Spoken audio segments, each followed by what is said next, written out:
bonjour à toutes et à tous. La convocation de Simone de Beauvoir dans les ouvrages féministes récents révèle une nécessité, celle de l'actualisation de la description de la condition féminine pour traiter les questions saillantes aujourd'hui, celle des violences dont les femmes sont victimes, à commencer par le viol et le meurtre. Mais, contrairement au mouvement féministe actuel, l'œuvre beauvoirienne n'ouvre pas au régime de la plainte, mais à celui de l'émancipation. Si elle fait l'éloge de la fraternité entre hommes et femmes, la dimension de sororité si présente dans le féminisme contemporain, de même que les questions de la maternité et du couple restent des impensés. Voici les propos de Simone de Beauvoir.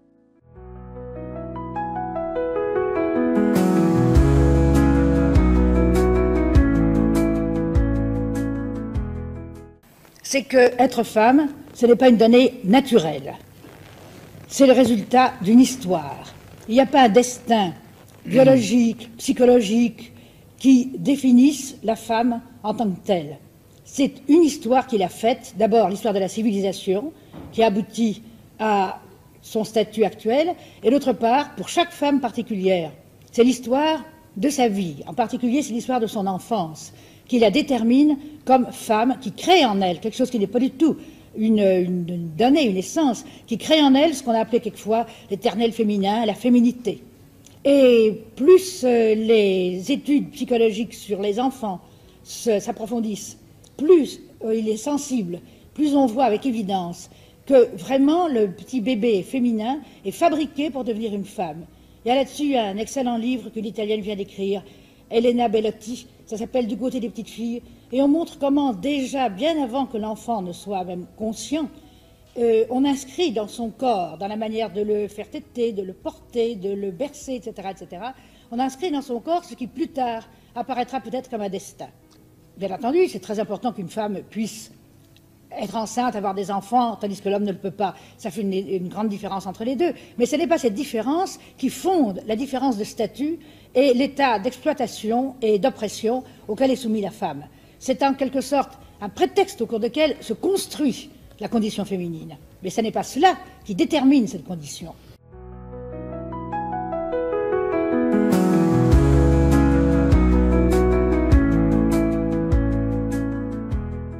Dans la nuit des temps où la force physique, ça comptait énormément, les plus forts se sont appropriés les droits, le pouvoir, de manière à avoir également de la prééminence économique, grossièrement pour être ceux qui étaient toujours sûrs de manger. C'était très visible en Chine, par exemple, où il y avait de grande pauvreté, et on laissait mourir si on tuait les petites filles, et on empêchait les femmes de participer à la production, de manière à ce que l'homme ait vraiment tout en main.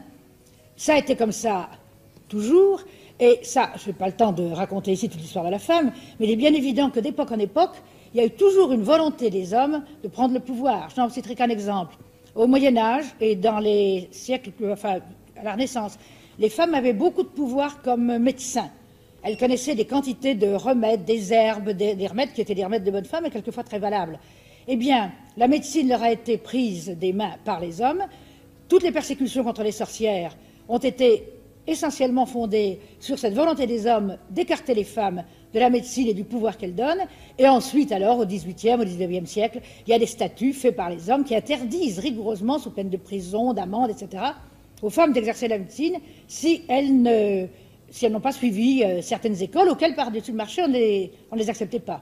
Alors les femmes, à ce moment-là, se sont vues reléguées au rôle de Florence Nightingale, au rôle d'infirmière, au rôle d'aide-assistante, etc. Et vraiment, il y a des ouvrages intéressants là-dessus. On voit comment il y a eu une volonté, puisque vous parliez de volonté, une volonté des hommes d'arracher la médecine aux femmes. Je pense que si on prenait d'autres domaines, on trouverait tout à fait les mêmes processus. Il y a donc en effet une volonté, et maintenant, cette volonté n'est peut-être plus de prendre, mais c'est en tout cas une volonté très très très forte de garder. Il y a des barrages qui se font partout lorsque les femmes veulent accéder à certaines qualifications ou à certains pouvoirs.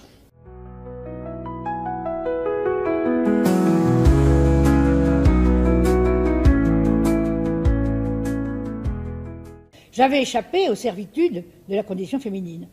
Alors, plus tard, quand j'ai commencé à réfléchir, à mieux regarder autour de moi, j'ai vu la vérité sur la condition féminine. Et je l'ai découverte en grande partie en écrivant Le deuxième sexe. Il y a eu des femmes qui ont écrit en Angleterre, par exemple, chez les anglo-saxonnes, mais enfin, ça n'a pas été en effet un cri de révolte qui était vraiment entendu, qui soit répercuté. Et ça parce que je pense que dans l'ensemble, les femmes non plus ne sont pas féministes et que si quelques-unes d'entre elles ont poussé des cris de révolte, ces cris n'ont pas été entendus par les autres femmes. Et ça, alors, il y aurait bien des raisons pour expliquer cette attitude assez passive, en somme, résignée pour retenir des femmes. Résignation qui va d'ailleurs avec de la récrimination, avec du ressentiment, mais qui s'est très rarement tournée en véritable révolte. D'abord, il y a ce que je vous disais tout à l'heure, la formation de la femme dans sa toute petite enfance.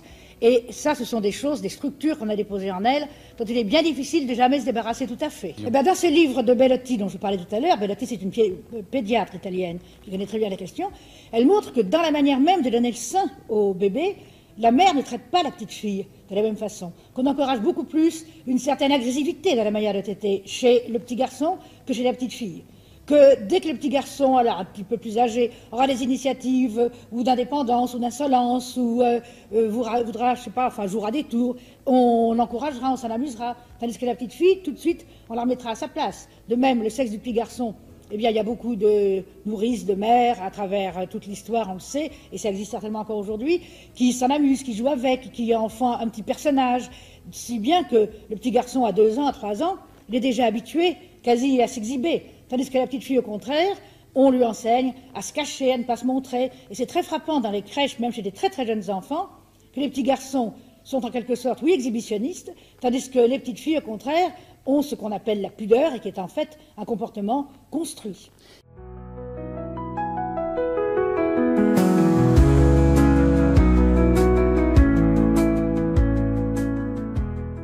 Les professions, surtout les professions intéressantes, parce que, au contraire, en bas de l'échelle, eh bien, des travaux durs comme les travaux des paysannes, les paysannes les font autant que les hommes. Mais aux échelons supérieurs, les hommes, en effet, sont efforcés de persuader les femmes qu'elles ne devaient pas se suffire économiquement, qu'elles devaient s'appuyer sur un mari et se borner à faire ce qui est extrêmement important pour la civilisation telle qu'elle est, du travail ménager. Je crois qu'une des clés de la condition imposée à la femme, c'est ce travail qu'on lui extorque, un travail non salarié, un travail non payé, qui lui permet tout juste d'être entretenu plus ou moins luxueusement, plus ou moins misérablement par son mari, mais dans lequel il n'y a pas de fabrication de plus-value, dans lequel, enfin, la valeur d'apport du travail n'est pas reconnue. Et ça, c'est très important. Je ne sais plus les chiffres exactement, mais je crois que en 1955, on a fait des statistiques, pour 45 milliards de travail salarié qu'il y avait en France en une année, il y avait quelque chose comme 46 milliards de travail ménager, donc de travail non rétribué. Et si les femmes faisaient la révolution sur ce plan-là, sur le plan du travail ménager, si elles le refusaient, si elles obligeaient les hommes à le faire avec elles, enfin si ce travail n'était plus ce travail clandestin auquel elles sont, je dirais, condamnées, parce que je trouve que mener cette vie à longueur d'années de vie sans rien de productif, c'est vraiment une condamnation. Eh bien, si ceci était changé, toute la société en serait bouleversée.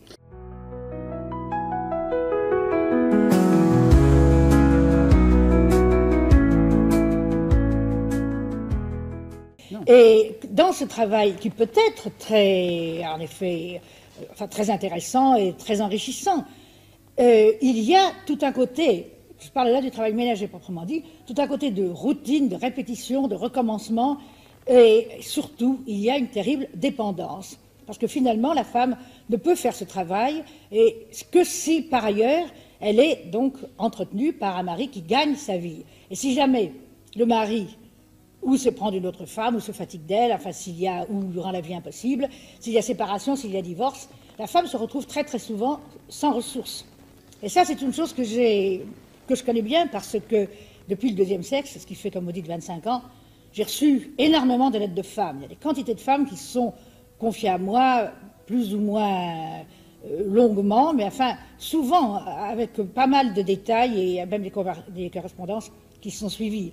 Eh bien, un cas que j'ai retrouvé très fréquemment, c'est le cas d'une femme qui m'écrit vers 30 ans, qu'elle s'est mariée dans l'enthousiasme à 20 ans, qu'elle trouvait que c'était tellement bien, justement, de tenir sa maison, d'élever ses enfants, qu'elle était parfaitement heureuse. Et puis soudain, à 30 ans, ça ne marche plus avec son mari, ou c'est le mari qui la quitte, ou c'est elle qui ne peut plus le supporter, et elle se retrouve sans rien, sans métier, avec la charge des enfants qui à ce moment-là ne deviennent plus qu'une charge, et non plus tellement un plaisir, puisqu'elle est seule à assumer leur éducation et tout ce que ça comporte de travail pour elles, eh bien, très très souvent, elles regrettent à ce moment-là amèrement de n'avoir pas pris un métier, de n'avoir pas, tout en se mariant peut-être, quand même conservé une certaine indépendance économique.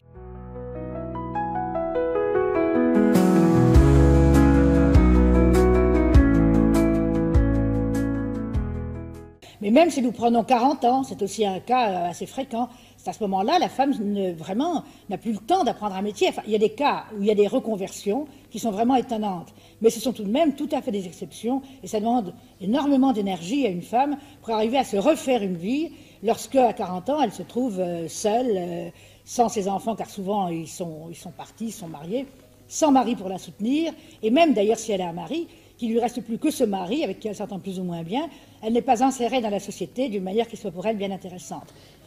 En France, on pourrait dire que la chiennerie française, comme l'appelait Julien Gracq, s'est déchaînée, parce qu'il y a eu des quantités d'hommes qui ont été absolument révulsés, et même des hommes que je pensais être de gauche, que je pensais être libéraux, que je pensais être égalitaires, et qui ont été révoltés par ce livre. Parce qu'on mettait en cause leur suprématie, parce que je ridiculisais le mâle français, m'a dit par exemple Camus. Ça a été beaucoup mieux accueilli en Amérique, je dois dire, parce qu'il y avait peut-être plus un sentiment d'égalité entre les hommes et les femmes.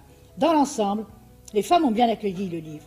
Et surtout, d'ailleurs, ce n'est pas tellement dans l'année même de la parution, mais c'est petit à petit que, en quelque sorte, le sens du livre a été approfondi, accepté, accueilli, et que j'ai reçu toutes ces lettres dont je vous parlais.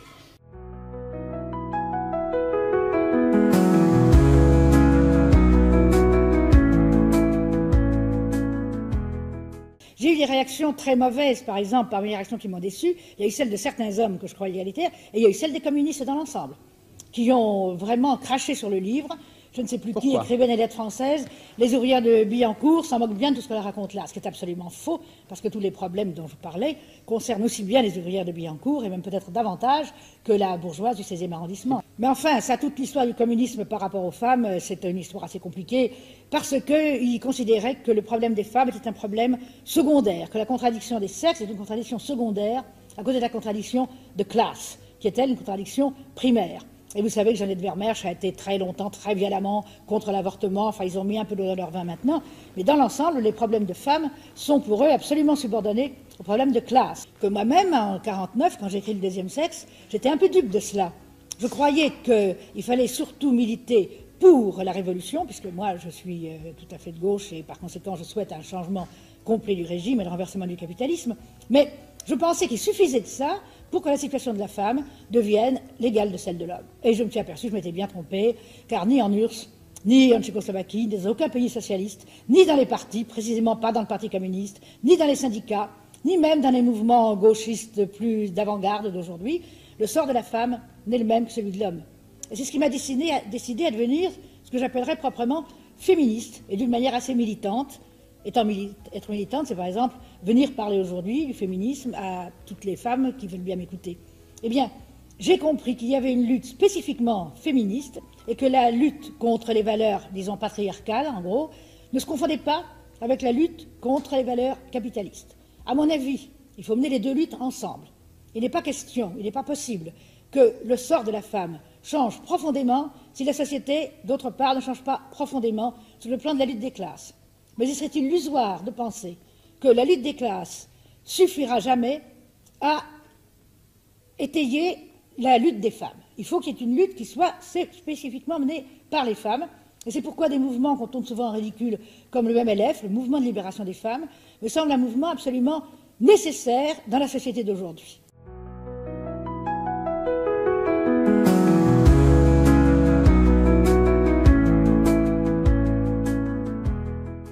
C'est-à-dire que dans les pays communistes, je ne pense pas que les femmes aient précisément la possibilité de créer des mouvements analogues au mouvement de libération des femmes.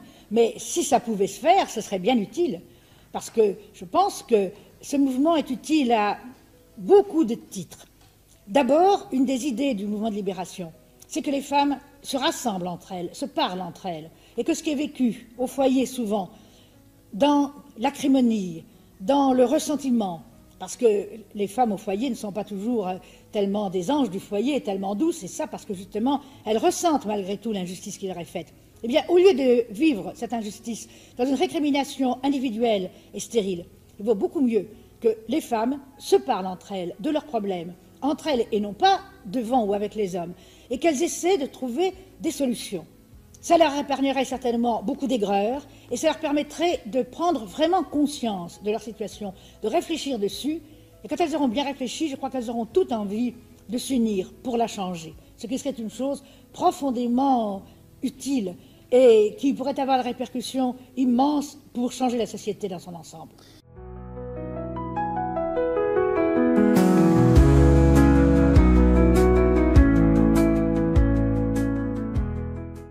Certaines d'entre elles se regardent sûrement avec un œil nouveau.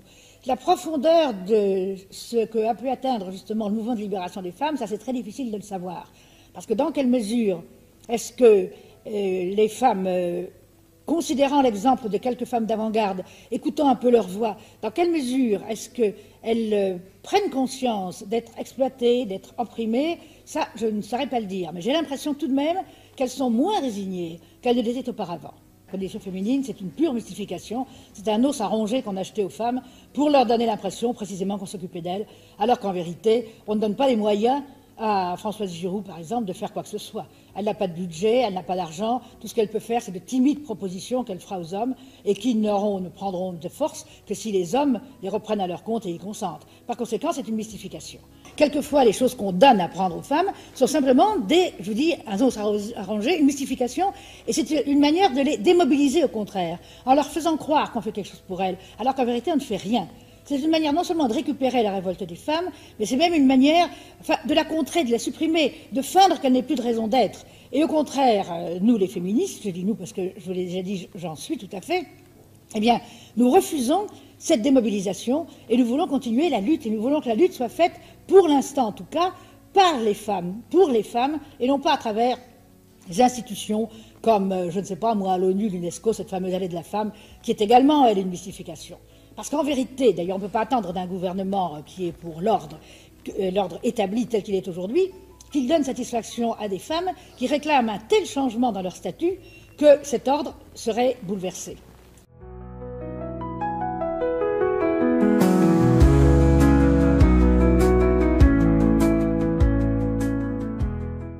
Merci d'avoir regardé cette vidéo. Si elle vous a inspiré, pensez à la partager autour de vous. Et dites-moi en commentaire. Selon vous, quelle contribution le deuxième sexe de Simone de Beauvoir peut-il apporter au débat d'aujourd'hui? N'oubliez pas de vous abonner pour ne rien manquer et pour m'encourager à continuer cette aventure. On se retrouve très bientôt pour un nouveau podcast. À très vite.